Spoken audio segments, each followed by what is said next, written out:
Good afternoon and Happy New Year to everyone. And welcome to the National Capital Planning Commission's July 5th, 2012 meeting. And would you all stand and join me in the Pledge of Allegiance?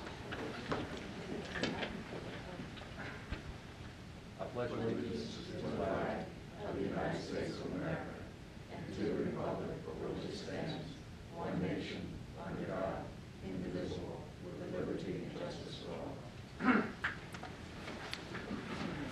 Thank you for all in attendance. Please note that this meeting, like all open session meetings, are being live streamed. Noting the presence of a quorum, we'll proceed according to the agenda that's been properly advertised. Agenda item number 1 is report of the chairman, and I really don't have a report other than to say a couple of things. One, and Marcel may be planning to mention this, but the new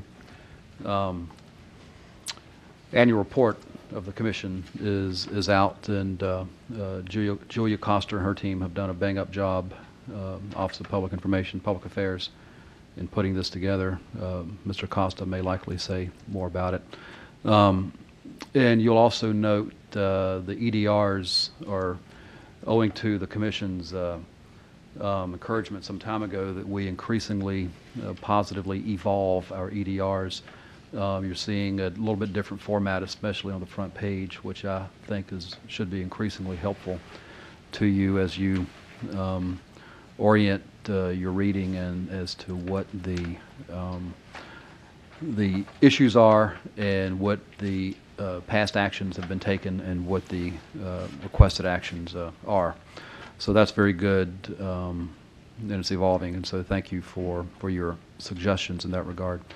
Today's meeting is a very short one. Perhaps it's certainly the shortest in the year and a half that I've been here, and we expect to perhaps be finished within 15 minutes, which is very different from us. But do note that our February meeting upcoming will have a couple of significant projects that will be back before us, one being the ICC campus master plan, the other being the Eisenhower Memorial likely would be back before us as well. So we'll save our energy from this meeting for that one. Agenda item number 2 is the report of the Executive Director, Mr. Costa. Thank you, Mr. Chairman, and Happy New Year to all.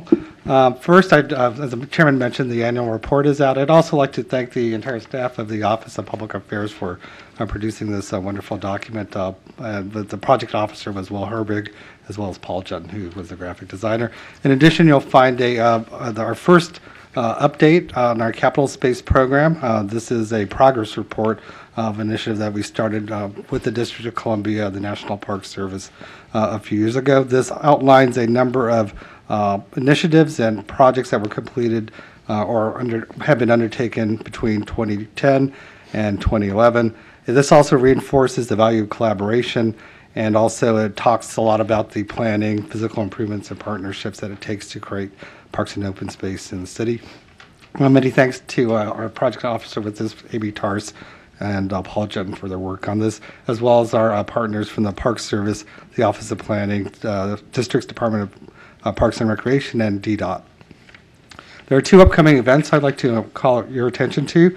The first is the NCPC Speaker Series event of 2012. Our first one will take place on Wednesday, January 11th at 7 p.m. in the National Archives. This session is called Revolutionary Parks, the Future of Public Space. And it'll really look at new ways of thinking about public space in our parks in the city. This is being done in conjunction with the National Mall Design Competition sponsored by the Trust for the Public Mall, or for the National Mall.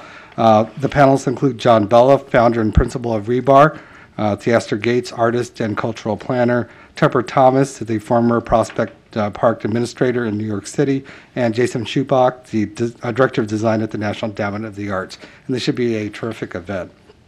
Finally, as part of our new urban design element for the federal elements of the comprehensive plan, NCPC will be hosting a public workshop in our offices on Tuesday, January 24th at 6:30 p.m. This workshop, which we invite the public to, will focus on opportunities for federal facilities and property to create better public places and spaces within the district and throughout the National Capital Region. And again, we invite the commissioners as well as the general public to attend. And with that, that concludes my presentation. Thank you, Mr. Costa. Any questions for Mr. Costa? Hearing none, agenda item number 3 is a legislative update. Ms. Schuyler? Thank you. I do have one brief item to note. Eleanor Norton's bill to promote the development of the Southwest waterfront, which had been introduced in the House previously, and I've reported on it, actually passed the House on December 6th. It was referred to the Senate on the 7th, went into Committee on the Homeland Security and Government Affairs, came out on the 14th, and is now waiting passage by the Senate. What this bill does is essentially some technical amendments, which will ensure that the conveyance of land to the developer is with clear title so that there will be no clouds. So it's like yet another step towards our waterfront redevelopment. Good. Thank you very much. Any questions for Ms. Schuyler? Agenda item number 4 is the consent calendar, and we have 2 items on the consent calendar. Item 4A is the Army Travel Camp at Fort Belvoir, and item 4B is the new solar photovoltaic panel arrays at the Department of Energy's Germantown campus. Is there any discussion on either of these items? Is there, On the Belvoir Travel Camp, there's a whole page of requests and recommendations and so forth. Do we have a sense of the capacity of Belvoir to address and comply and meet these expectations? Some of them might seem to be challenging. The project officer, Cheryl. Please. Handle. Good afternoon. The requests are essentially into 2 parts. The first part about the travel camp and the second part about the ongoing master plan update. And essentially Fort Belvoir is very responsive to all comments that we have to make, and they evaluate all and will determine if they can meet them. Question on the photovoltaic arrays. There's a reference to, and it looks like a very positive outcome, removing 8 trees and planting 20 of 2.5-inch caliper. Did we ever, as a group, determine whether we were going to go with what I perceive as a higher standard with the caliper as opposed to just replacing trees one for one? I don't know. I don't recall. I don't really remember what our current or proposed standard would be.